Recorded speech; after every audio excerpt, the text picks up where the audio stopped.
Eu estava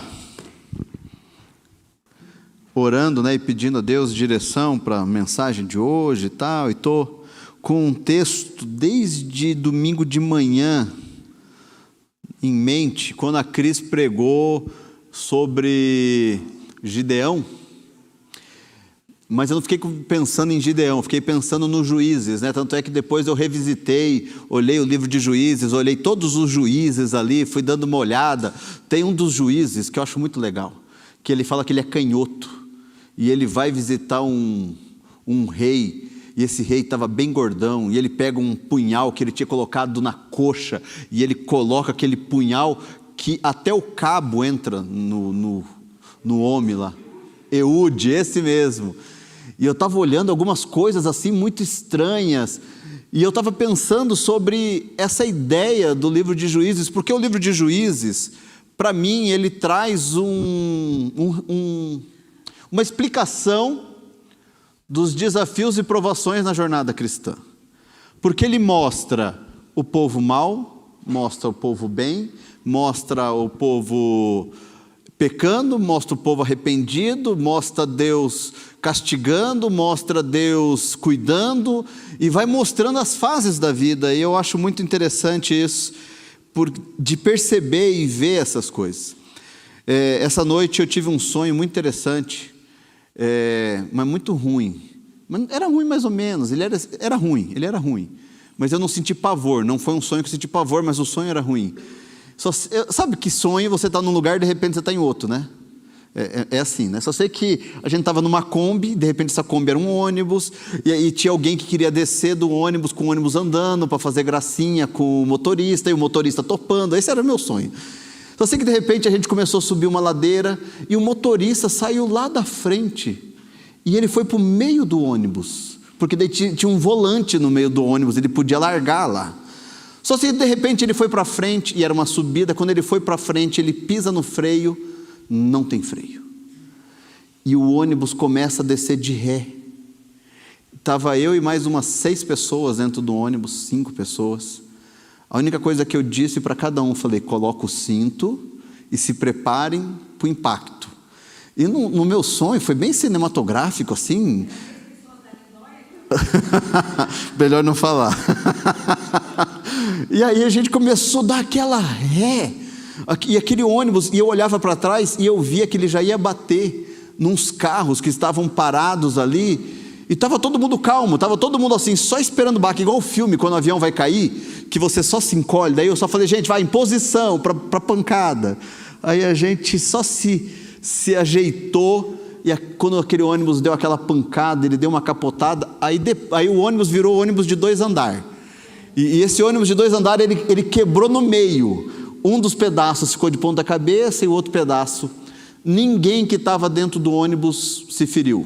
Teve um só que estava com sangue na testa, mas não era dele. Mas as pessoas que estavam fora, essas morreram. E isso eu acordei com esse sonho em mente, assim, sabe?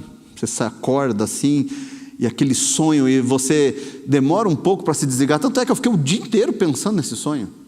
Não é aquele sonho que eu já esqueço, é aquele sonho que ficou, A gente vindo de ré, batendo, um acidente, pessoas que não eram do ônibus, as do ônibus ninguém se machucou, só as que estavam do lado de fora.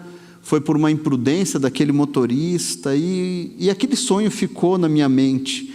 E eu fico pensando como que as situações, por mais esse sonho, esse é apenas um sonho, Espero que seja só um sonho.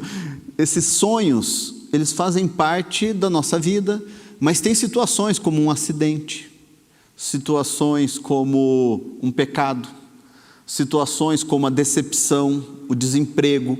São situações que acontecem na nossa vida, fazem parte da vida, e a gente vai continuar vivendo. A questão é que a gente precisa estar preparado para tudo que acontecer. E depois eu conto um pouquinho mais porque que eu acho que eu sonhei isso. Josué 2 diz assim, Josué 2, do 1 ao 10. O anjo do Senhor subiu de Gilgal a Boquim e disse aos israelitas: Tirei vocês do Egito e os trouxe a esta terra que jurei dar a seus antepassados, e afirmei que jamais quebraria a minha aliança com vocês. De sua parte, vocês não deviam fazer aliança alguma com os habitantes dessa terra, mas sim destruir seus altares. Por que vocês desobedeceram a minha ordem? Agora, portanto, declaro que não expulsarei mais os povos que habitam em sua terra. Eles serão como espinhos em suas costas, e os deuses deles serão como uma armadilha para vocês. Quando o anjo do Senhor acabou de falar a todos os israelitas, o povo chorou em alta voz. Por isso, chamaram aquele lugar de Boquim, e ali ofereceram sacrifícios ao Senhor. Depois que Josué se despediu do povo, cada tribo de Israel partiu para tomar posse do território que havia recebido como herança. Está escrito Josué ali, mas é Juízes, tá, gente? Está escrito errado. É Juízes. É que eu usei o mesmo slide anterior. Ctrl+C, Ctrl+V, daí esqueci de apagar ali. O povo serviu ao Senhor durante toda a vida de Josué, e também dos líderes que sobreviveram depois dele, e que tinham visto as grandes coisas que o Senhor havia feito por Israel. Josué, filho de Num, servo do Senhor, morreu aos 110 anos. 110 está bom para vocês? Foi sepultado na terra que havia recebido como herança, em Timnat-Será, na região montanhosa de Efraim, ao norte do monte Gaás.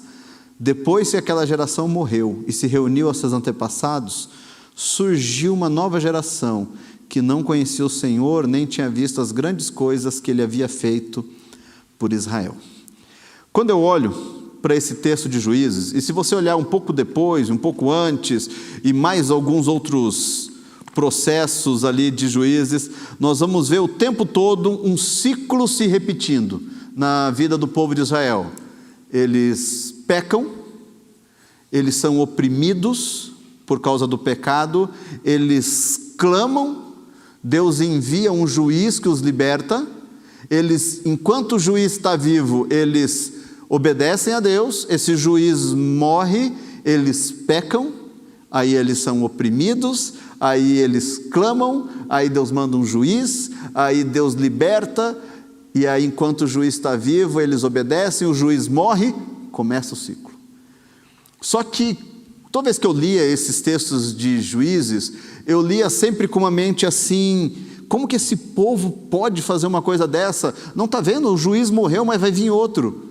Mas é que o povo também morria. As gerações iam mudando, de acordo com os juízes iam mudando. E penso que no mês das crianças também faz sentido a gente pensar algumas coisas aqui. Primeira coisa que eu penso na nossa jornada cristã, é isso aqui, ó. Nós fomos alcançados pela graça.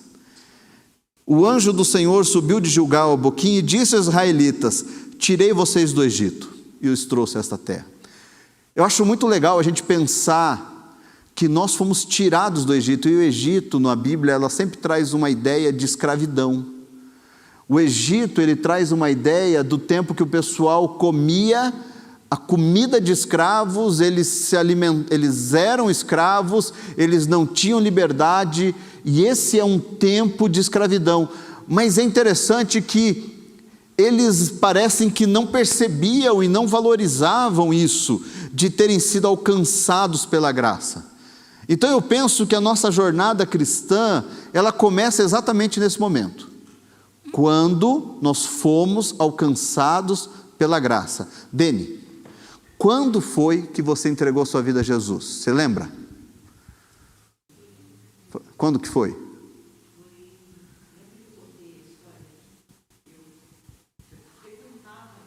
Aham.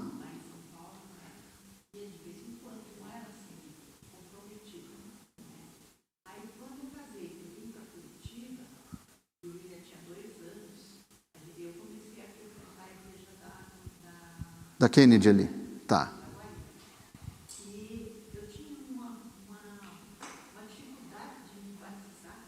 Uhum. Eu via tudo, parece que era difícil para eu tomar aquela decisão.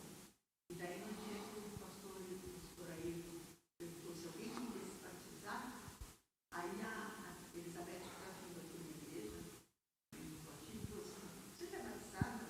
Eu falei: não. Aí ela falou: não batiza. Aí parece. ali que quebrou a barreira. Então a Deni, você que está em casa, a Deni contando para a gente que ela morava em São Paulo, mas ela era uma crente mais ou menos. Quando veio para cá, o William tinha 2 anos de idade, ela frequentava ali a igreja, hoje é a TIB, né, a terceira igreja, que era a igreja do Guaíra na época. O pastor Ayrton fala, quem quer ser batizado? E aí a Elizabeth, mãe do Atílio, pega a mão, você já é batizada? Não, aí pega a mãozinha dela e levanta, é hoje, por livre e espontânea pressão, né? Faz quanto tempo já isso então, se o William tinha 2 anos? 32 anos. Marcão, quando que você entregou a vida a Jesus, Marcão? 2001, então 22 anos atrás. Gilberto, quando foi que você entregou a vida a Jesus, Gilberto?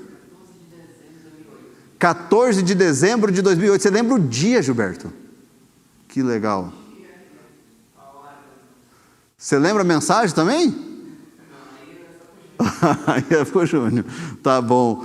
Veja, nós um dia fomos alcançados pela graça. Um dia Deus pegou você e te tirou do Egito. O mais difícil é filho de crente falar quando foi que aceitou Jesus. Sabia que filho de crente é difícil? Alguns. Por quê? Porque pergunta quando foi, ele fala, qual das vezes você quer saber? Porque às vezes vai aceitando Jesus várias vezes, porque ele vai crescendo nesse ambiente, mas existe muitas vezes momentos que marcam profundamente quando entregou a vida a Jesus. Eu lembro, eu fui batizado pequeno, criança, 10 anos, se eu não me engano, mas eu entreguei minha vida de fato a Jesus com 14. Mas antes disso eu lembro que várias vezes eu aceitei Jesus, várias vezes eu vim à frente. Eu lembro que meu pastor, ele orava um por um que vinha aceitar Jesus, que todo domingo, antigamente na igreja batista, todo domingo era culto evangelístico, todo domingo à noite. E aí o pastor fazia apelo todo domingo, daí eu ia na frente todo domingo. Aí ele orava, eu lembro que ele abria um olho para ver quem era assim, aí ele colocava a mão na cabeça, aí ele falava, Deus abençoe o Nildo, não sei o quê, ele orava um por um. E eu lembro que eu achava aquilo assim, a coisa mais fantástica. Mas no dia quando eu tinha 14 anos, foi o dia que eu fui alcançado pela graça de um jeito diferente. Nós precisamos lembrar que a nossa jornada cristã, ela começa nesse dia. O povo de Israel tornou-se nação quando eles saíram do Egito. Eles já eram um povo de Deus? Já era um povo de Deus, já era descendente de Abraão. Tanto é que Deus faz tudo o que precisou fazer com eles para eles criarem uma identidade de povo de Deus. Eles não tinham essa identidade, a identidade deles era confusa. Um dia eu e você fomos alcançados pela graça. Quando é que nós esquecemos isso? Que fomos alcançados pela graça. Quando é que a gente esquece que foi alcançado? Ou a gente não esquece?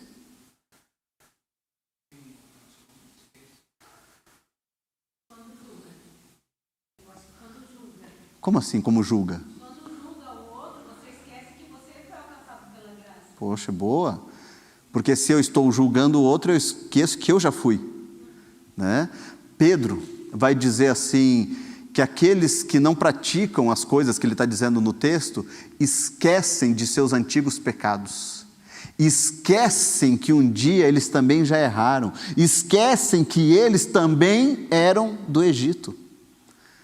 Gente, a nossa jornada cristã, ela não é feita para apontar o dedo para os outros. A nossa jornada cristã é para olhar e dizer assim, Deus, obrigado que o Senhor fez para mim. Obrigado que um dia o Senhor me tirou daquele lugar que eu estava. Quem seria você, pense comigo aí, quem seria você se você não tivesse entregado a vida a Jesus? Qual seria a história da tua família? Qual seria a tua história sem Jesus? Eu me imagino que hoje eu provavelmente ia estar jogando bola, hoje provavelmente, eu ia, não profissional, né? Jogando bola de noite assim com os amigos, tomando alguma coisa, azarando as mulheres, porque eu já ia estar separado, certeza, por que eu imagino isso? Porque é o que aconteceu com todos os meus amigos.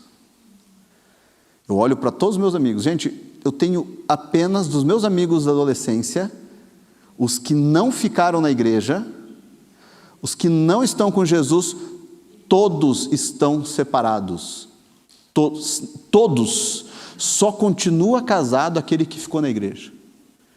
Um dia eu fui lá tentando salvar o casamento de um, fui daqui para lá, de um dia para o outro, assim, tentando ajudar. Eu falei, cara, não faz besteira, nós somos os últimos dos moicanos, fica firme. Durou a firmeza dele um mês, que ele ficou feliz que eu fui lá e só. Hoje ele está morando com a amante. Veja, era esse, provavelmente, quando eu olho para os meus amigos, provavelmente era esse o caminho que eu deveria ter pegado. Isso se eu não tivesse me tornado um alcoólatra e talvez já tivesse morto. Não sei. Vejam, quem seria você se você não tivesse sido alcançado pela graça? Se a sua família não tivesse sido alcançada pela graça? Eu olho para os meus pais, eles contam algumas coisas diante de entregar a vida a Jesus que eu penso, o que teria sido a nossa vida?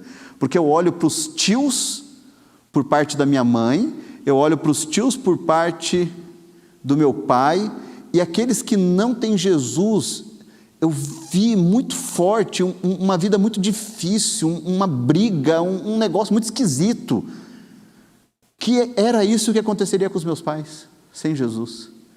Eu preciso lembrar que nessa jornada, nesses desafios, nessa nossa caminhada cristã, nessas provações, nós precisamos lembrar que fomos alcançados pela graça. Mas eu não tenho só que lembrar, eu tenho que lutar contra velhos hábitos. Que a sua parte, de sua parte, vocês não deviam fazer aliança alguma com os habitantes dessa terra, mas sim destruir seus altares, porque vocês desobedeceram a minha ordem. Veja, eles saem do Egito, e eles estavam acostumados a adorar outros deuses, porque a gente pensa que era povo de Deus. Não, gente, eles já estavam 400 anos no Egito. 400 anos é muito tempo para se perder valores. Então, quando eles falavam Deus de Abraão, Isaque e Jacó, era uma reza, era apenas algo citado, eles já não viviam aquilo. Eles tinham ainda muitas coisas, mas todo o cerimonial, tudo aquilo da lei, tudo aquilo vai ser entregue a partir de agora. Então, durante 400 anos, eles tinham muita coisa oral, mas uma mistura, um sincretismo com tudo aquilo que eles aprenderam no Egito. Existem hábitos que, quando a gente entrega a vida a Jesus, a gente precisa abandonar. Tem que mudar. Paulo fala lá, eu acho muito legal, né? Porque Paulo ele começa a dizer assim: aquele que mentia, não minta mais. Aquele que roubava, agora trabalhe, não roube mais, agora com as suas mãos construa. Eu acho muito legal porque Paulo está dizendo o seguinte: tem gente que aceitou Jesus, mas continua do mesmo jeito. Ou seja, velhos hábitos não é só aceitar Jesus e tudo mudou. Não, porque eu aceitei Jesus, pastor. Agora, não, aceitar Jesus é nascer de novo, sim, mas velhos hábitos, eles podem voltar a qualquer momento. Sabe por quê? Porque tem a ver com o nosso caráter.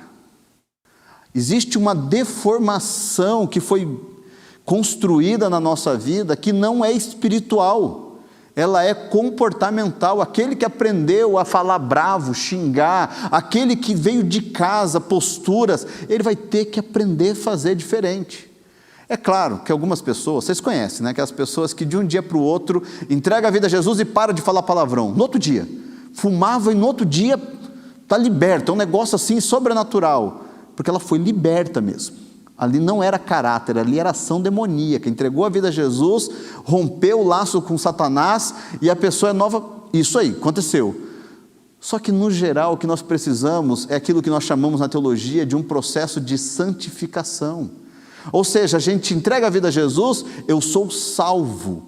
E agora eu vivo um processo de santificação. Eu sou santo porque eu sou separado, mas eu não sou alguém que não peca mais. Então eu preciso lutar contra esses velhos hábitos.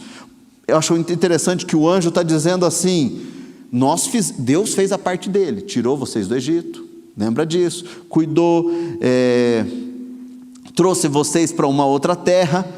E a parte de vocês era não fazer aliança alguma com os habitantes dessa terra, mas destruir os altares dele, influenciar esse povo. Mas não, vocês estão parecendo com eles. Porque para eles altares era algo muito comum. E aí eles começam a ser igual ao povo daquela terra. Em vez deles mostrarem a diferença, eles se tornam iguais. Eu fico olhando alguns jovens quando vão para a faculdade. Em vez deles chegarem naquele lugar e destruírem os altares, eles começam a cultuar junto. Eu conheço homens que vão para um novo lugar trabalhar numa nova empresa e para manter seus empregos, ou pelo menos eles acham que para manter o emprego eles terão que fazer isso, eles começam a adorar junto com as pessoas o que eles cultuam naquela empresa. Se eles cultuam ali a mulherada, se eles cultuam ali a fofoca, se eles cultuam, o que eles cultuam, eles começam a fazer parte daquilo, em vez deles quebrarem os altares, porque são velhos hábitos. São práticas antigas que muitas vezes estão enraizadas na gente. Em novembro eu vou pregar na PIB lá de Arujá, o quê? Irajá. Na PIB de Irajá, no congresso de homens lá. Aí eles me deram o tema, radical contra o pecado. E aí eu estou pensando, o que é radical contra o pecado? E eu fico só pensando, radical contra o pecado, radical contra o pecado. E aí os textos começam a vir à mente, radical contra o pecado. E eu penso que se eu não for radical contra o pecado, os velhos hábitos vão voltar. E radical, o que é radical, gente? Me ajudem aí, já vou colocar aqui que eu vou pôr na mensagem que eu vou pregar lá. Oi?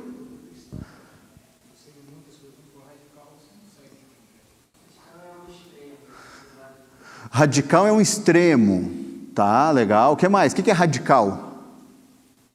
Uma pessoa radical.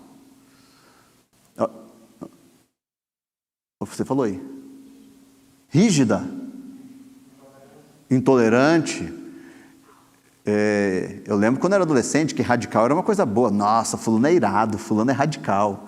Né? Quando queria dizer que a pessoa fazia algumas coisas legais assim.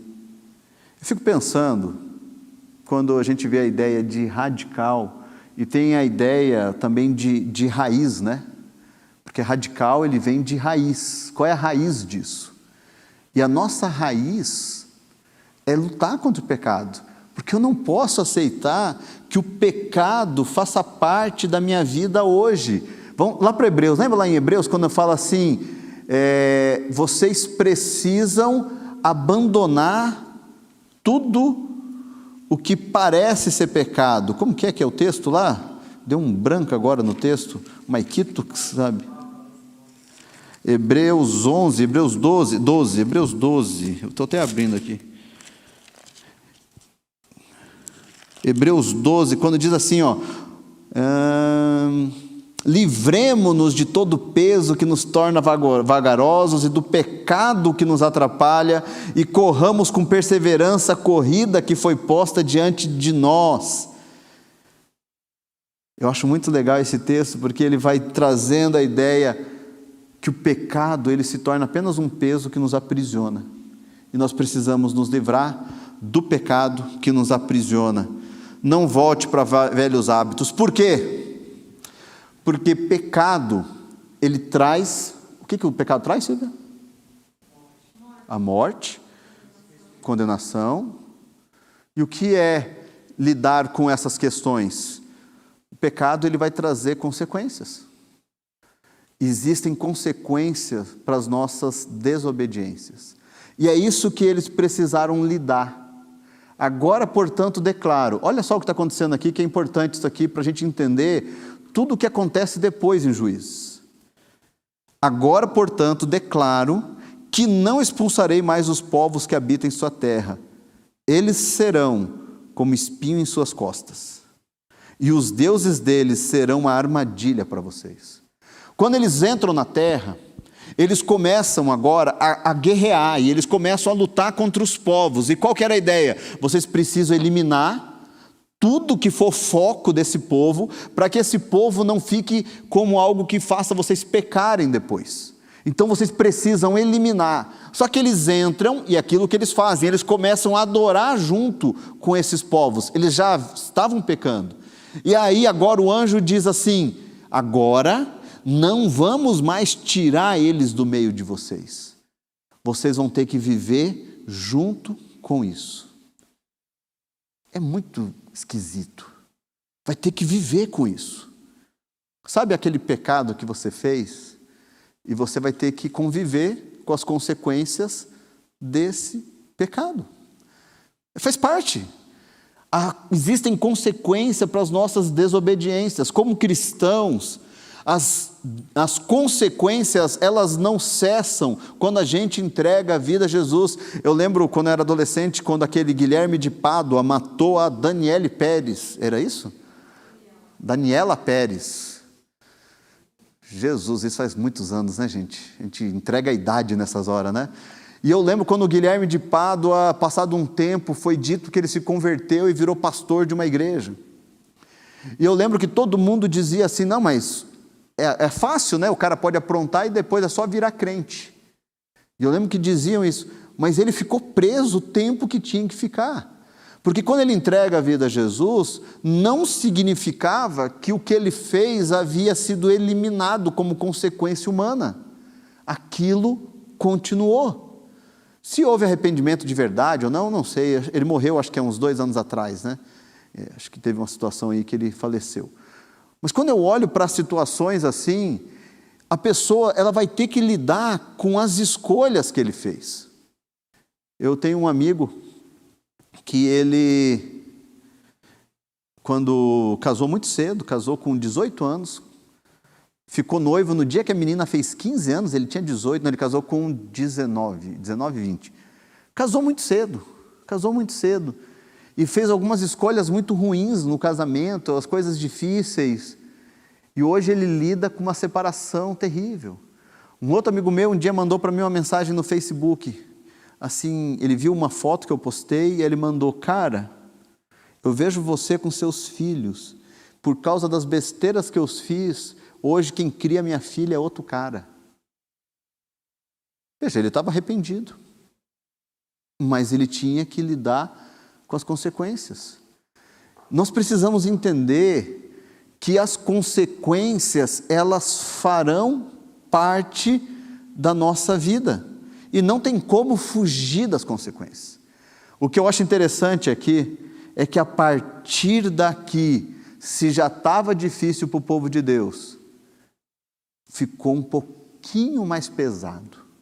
Agora Deus disse: eu não vou mais mexer um dedo para resolver essa situação. Isso aí vai ficar no meio de vocês.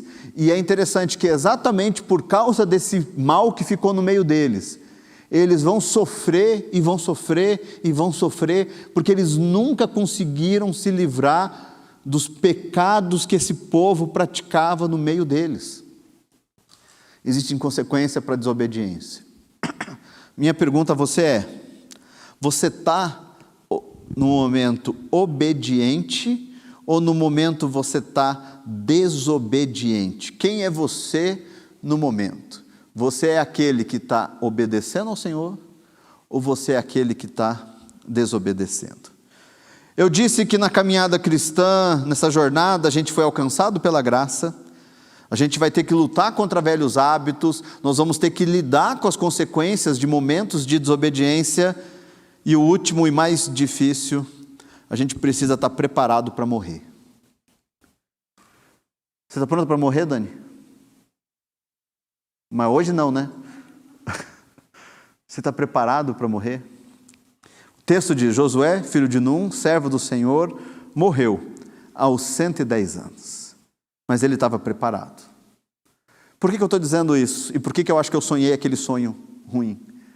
Ontem eu recebi a notícia que o pastor da igreja que eu fui, ele não é o pastor da minha época, né? O pastor Emerson, se eu não me engano, ele está com 49 anos, 48, 49, voltando de uma viagem missionária para o Moçambique, pegou malária lá, voltou, as plaquetas dele zeraram, foi entubado antes de ontem, e ontem veio a óbito, falência múltipla dos órgãos e tal. Para a gente entender, é como se o pastor Ilquias morresse. Foi esse cara que morreu no Mato Grosso do Sul. Imagina o baque para a igreja. O baque para a equipe. Eu liguei para um amigo meu que é pastor lá, falei com ele ontem. E eu fiquei com essa impressão ontem a noite toda, assistindo uma série com a Ana, e a série falava de Alzheimer. Depois, então, daí eu dormi. Então acho que por isso que o meu sonho foi bem atribulado, esse sonho louco aí. Mas aquele homem, eu penso que ele estava preparado para morrer. Coloca mais um para a gente. Você está preparado para a sua morte? O texto fala, foi sepultado na terra que havia recebido como herança, em Timnat-Será, na região montanhosa de Efraim, ao norte do Monte Gás. Você está pronto para você morrer? Eu contei para vocês, um dia eu cheguei na casa da minha mãe, meu pai e minha mãe não estavam, daqui a pouco chegam eles, dando risada, não sei o quê. E falou, onde vocês estavam? A gente foi ver nosso apartamento. Que apartamento? A gente comprou um apartamento. Comprar apartamento? Primeiro, com que dinheiro? Não é que vocês tinham dinheiro que eu queria gastar e vocês não deixaram eu gastar. Como assim? Aí eles deram risada. Não, vizinhança boa, calma, ninguém dá festa. Eu falei, é mesmo? Aí eles deram risada gostosa, assim. Não, a gente comprou a gaveta lá no cemitério do Vertical. A gente estava lá conhecendo o cemitério Vertical. E meu pai paga esse plano, faz um tempão. Meu pai viaja, todas as vezes que meu pai viaja, todas as vezes, ele deixa em cima da mesa todos os documentos do negócio funerário. Meu pai está preparado para morrer. Ele não quer, mas não quer mesmo, mas está preparado. Eu fico pensando se a gente está preparado. Se você morrer, você tem onde cair morto? Ou você vai deixar uma dívida gigante para a tua família se virar? Não, mas eu tenho um seguro, tal. Tudo bem, se você tem, tudo bem. Eu quero saber se de fato você está pronto para morrer, se a sua casa está em ordem. Quando eu digo a sua casa, a sua casa. Se você morrer, quais as pessoas que você não se entendeu antes da morte dela? Quando eu fui no funeral, eu olhei para o Mike, agora lembrei do pai dele, lá no Rio Grande do Sul. O pai dele não havia morrido ainda, a gente foi, chegamos, pegamos ele ainda com vida. Mas eu lembro de algo assim que me marcou, foi que o Michael, apesar da dor e do luto, ele estava bem. É estranho isso, né?